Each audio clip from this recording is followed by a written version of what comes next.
Welcome children, continuity of the lesson. Evans tries an O level. Children, yesterday I told you that the governor was talking to the secretary of the examinations board. He was talking about Evans. The governor told the secretary that there was no record of violence against Evans. Quite a pleasant sort of chap, they tell me. Governor had been informed by the jail authorities that Evans was a pleasant kind of person, bit of a card, a little funny, crazy, funny, amazing, a little bit funny, a little bit amazing. Really, one of the stars at the Christmas concert. Evans was one of the stars at the Christmas concert, musical program. He perhaps got an opportunity to sing at a Christmas concert and became a star. Imitations. Note the word imitations. James Evans didn't write his songs, didn't compose songs. He tried to copy the songs of other well-known singers. Imitations, you know the sort of thing Mike Yarwood stuff. Mike Yarwood is a name of a person who was perhaps a singer. And at that Christmas concert,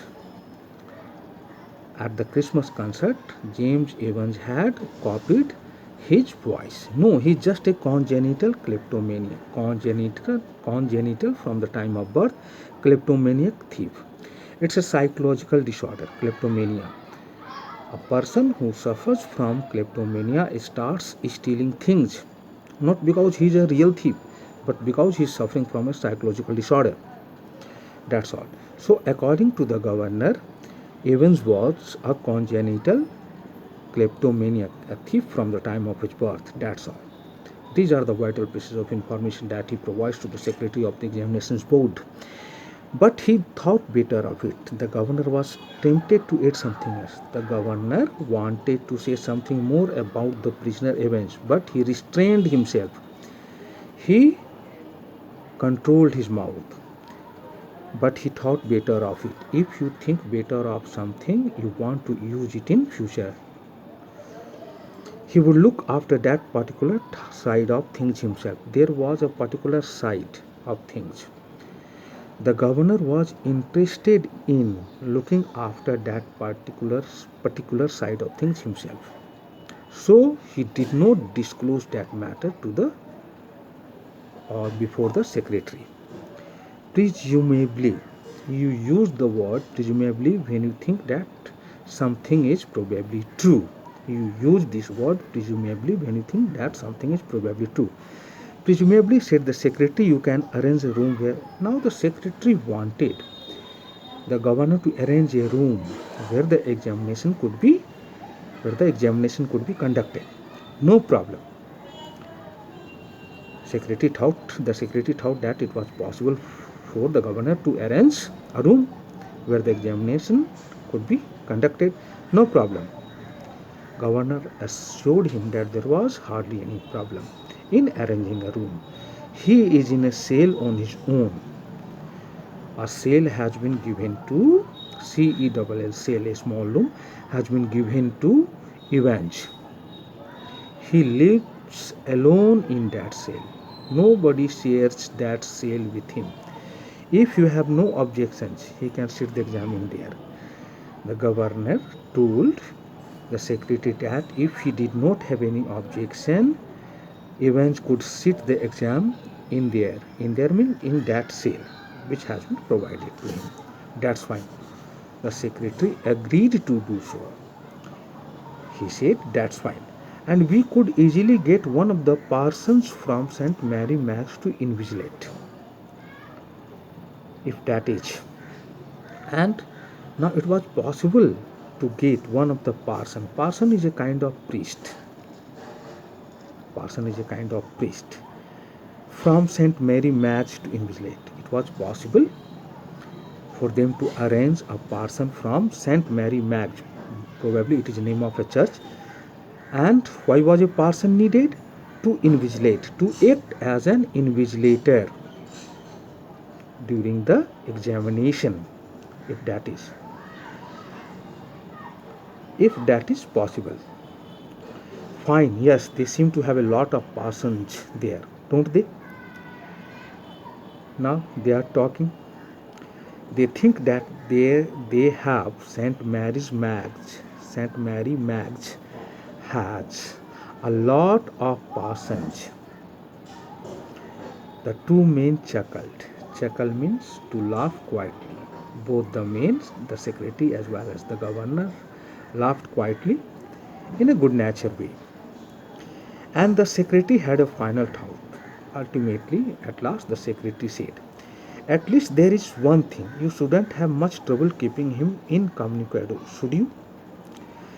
Note the words. Keep him incommunicado. Keep him incommunicado. What does it mean? Suppose that someone has been given a room. He is not allowed to be in touch with other persons, other people. He is not allowed to come out of his room. It means he is being prevented from talking to other persons. So it will be said that he has been kept incommunicado. You shouldn't have much trouble keeping him incommunicado, should you? Now the secretary wanted to know whether the governor had any problem in keeping Evans the prisoner incommunicado. The governor chuckled politely once more. The governor once again laughed quietly and politely, reiterated his thanks. Once again thanked the secretary, who, the governor, and slowly cradled the phone, kept the phone back. Evans. Now he was thinking about Evans. Who, the secretary? No, the governor. Evans the Brick, as the prison officers called him. Evans, James Evans, was known as Evans the Brick among the prison officers. The prison officers called him Evans the Brick. Thrice he had escaped from the prison. He had escaped from the prison how many times? 3 times. And but for the recent wave of unrest in the maximum security establishments up north. In the north, there were many security establishments, jails. But what was happening in those security establishments? There was unrest. There was unrest in those security establishments. That is why Evans had been brought to the HM prison, Oxford. He wouldn't now be gracing the governor's premises in Oxford. If there had been no unrest, he wouldn't have been brought here. He wouldn't have graced the governor's premises in Oxford. And the governor was going to make absolutely certain that he wouldn't be disgracing them. And the governor hardly wanted Evans to use any opportunity to run away from that jail and disgrace them, make a bad name. Note that Evans was a real burden. It should be noted that Evans was not a real burden, just a persistent nagging presence. His presence in that jail was nagging, disturbing, kind of disturbing presence, irritating presence. He would be all right in Oxford though. Governor thought that there was no problem in keeping him in the Oxford prison, Though the governor would see to it personally. The governor was interested in seeing to that. He was interested in seeing it personally. Thank you, children.